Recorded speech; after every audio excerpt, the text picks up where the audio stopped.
Starting a dropshipping business can be a great way to get started in e-commerce without having to invest a lot of money upfront.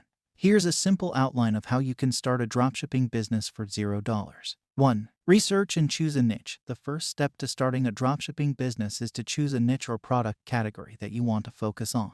Consider factors like market demand, competition, and profitability when selecting your niche. 2. Find a supplier. Once you have chosen a niche, you will need to find a supplier or manufacturer who can provide you with the products you want to sell. There are many websites and directories that can help you find suppliers, such as Alibaba, AliExpress, and Salehu. 3. Set up a website. You will need a website to sell your products and communicate with your customers. There are many platforms that allow you to set up an e-commerce website for free, such as Shopify, WooCommerce, and BigCommerce. 4. Market your business. Once you have your website set up, you will need to start marketing your business and driving traffic to your site.